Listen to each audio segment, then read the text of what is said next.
So, welcome back. Welcome back. Now, Daytime Live continues, and we are celebrating Black History Month, and it's coming to, and then, but tomorrow. So, welcome Stephen Golding of the UNIA, and he's a member of the National Council of Reparations, and he's here to us to speak to us about reparations. Yeah, that's a repatriation. Yeah. Reparation. Even though repatriation is a part of the CARICOM 10-point program in terms of reparations. Right. Yes. Well, let me correct you. Black History don't come to our end, you know. Black History Month. We're making Black History every day. I was just saying that. I said the same. We were talking about the same thing. Yeah. Like, why is it that we have a Black History Month? Why it can be a Black History? Why can't be the whole year? Well, it is. I mean, I'll take it away. There's a history of it. There's a history to it that goes back to Marcus Garvey. It really started out as Negro History Week by Dr. Carter G. Woodson, who you know was a writer and an editor for Garvey's paper. And then it grew into Black History Month around the Black Power era, 60s, 70s. But even though we celebrate it in February on the North America and the Caribbean, if you go to places like the UK, Black History Month is October. So really and truly, we should have a Black History Month every month somewhere. Yeah, that's what we should shoot for, you know. I'm not tell us I know everything. What exactly is reparations? Reparations is the call for reparatory justice. We want justice for the injustices that were done to our ancestors. And even though a great portion of it is focused on the whole transatlantic slave trade, the institutionalization of slavery, there are other facets, such as internal reparations. If you notice what has happened with the Coral Gardens issue a few years ago. And there are other issues, but in terms of a region, we are moving in a unified way to bring to book those countries that exploited and brutalized our ancestors. Because as a race, we are perhaps the only race who has faced that sort of trauma without any justice or any reparations. You know, the American Indians have gotten some form of reparation. The Jews have gotten some form of reparation. Koreans have gotten some form of American Japanese who were locked up for like 20 days during World War II have gotten reparations. We want to know, what about us after 300 years? Correct. I like the way you said that too. Bring it to book, because that is where, I mean, a lot of families have been set back based on those things that have been done so many hundreds of years Entire ago. nations. Exactly. Why is it you think we form the bulk of the third world countries? Why do we have an issue with wealth creation? Why are we in a situation where we have to constantly be getting loans from countries that formerly colonized and brutalized us?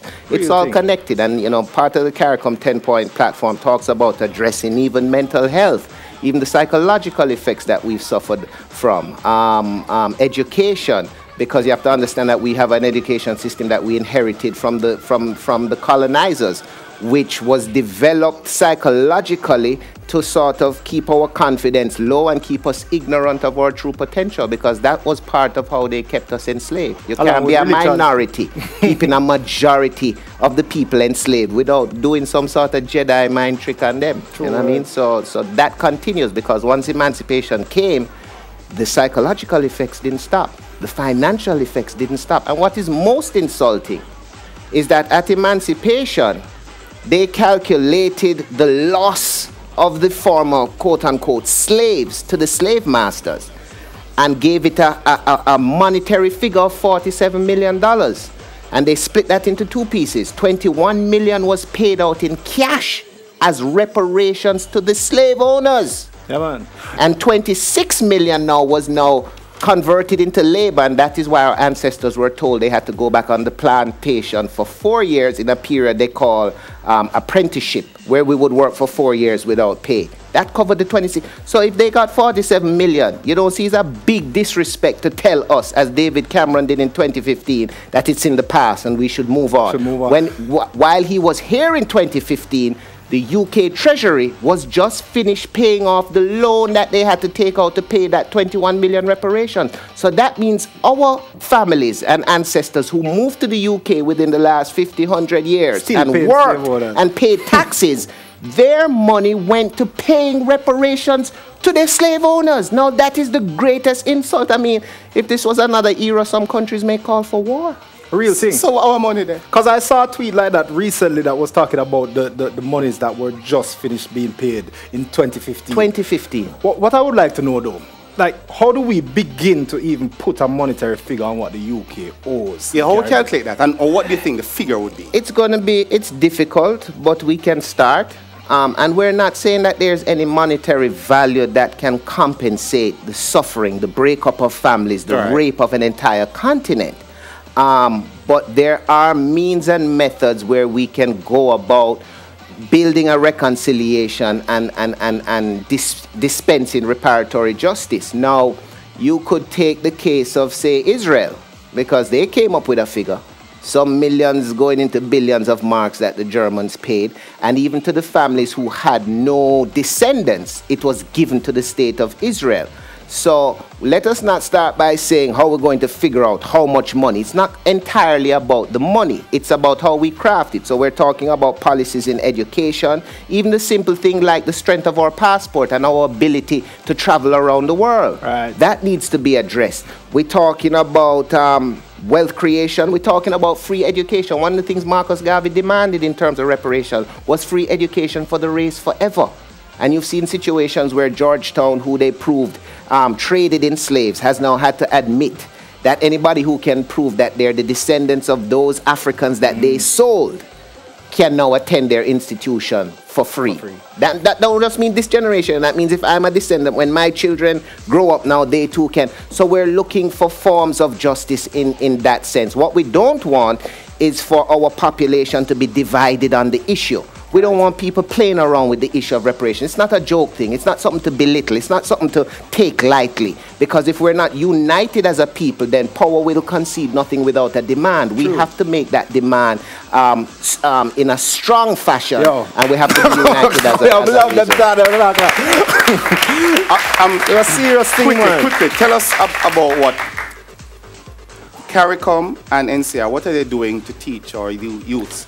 Last year, the National Council on Reparations this year, as in Jamaica as well as in the other Caribbean islands, staged a baton relay. It's still going on because the baton has left Jamaica and now heads to Bahamas. But it was part of an effort to sensitize the young generation, the new generation, about the issues of reparation. It went very well. We're planning a major youth conference in a couple months. Even today, the NCR, in association with the Hugh Lawson Shearer Trade Union Education Center, is having a public forum at the University of the West Indies at 4 o'clock at the regional headquarters to talk about back pay disputes, right? And now we're looking at it from the point of view of just labor and free labor. So when you ask how much we're going to calculate, remember there are many things to calculate. There's the cost of labor, then there's also the cost of torture. There's also the cost of rape. There's also the cost of, you understand? Today we're going to be looking at it from the point of view of labor. What the value of that labor was over the period and what it can be monetized to today. How do we keep up with the progress that you're making? There is a website, National Council on Reparation. They can look for us on social media. There is a CARICOM Reparations Commission website that explains a 10-point platform. But most of all, we want people to inform themselves about their own history. I mean, the fact that 21 million was paid to plantation owners in 1834, that has been public knowledge for almost 200 years. So what excuse do we have today saying that, oh, I didn't know that? You know what I mean? There has been a large effort on the part of the colonizers to sort of whitewash the history.